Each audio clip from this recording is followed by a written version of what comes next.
In the Bible, there were two cities called Sodom and Gomorrah.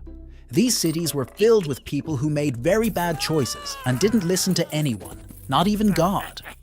God saw what was happening and was very sad. He decided that he couldn't let it go on anymore.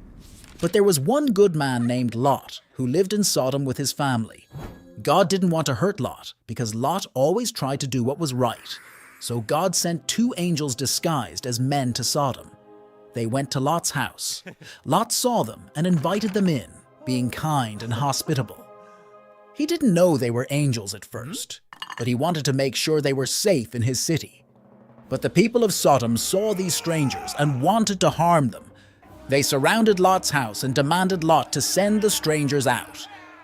Lot tried to protect his guests, showing he was a good man. They told him, "You need to leave this city with your family because God is going to destroy it for being so wicked."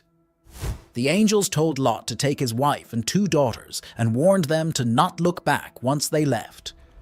God was going to rain down fire and brimstone from the sky to cleanse the land of all evil.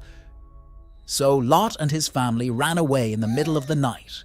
They ran as fast as they could, away from the cities of Sodom and Gomorrah.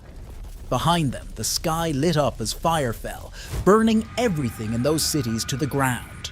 It was like a giant fiery storm wiping away all the wrongdoings. Lot's wife, however, made a big mistake. Even though the angels told her not to, she looked back to see what was happening to the city. And because she didn't listen, she turned into a pillar of salt, stuck there forever. Lot and his daughters kept going, safe because they listened to the warning. They remembered not to look back and lived on, remembering the lesson of what happens when people choose not to do what's right. They learned the consequences of bad choices and the importance of listening and following guidance, especially when it comes from God.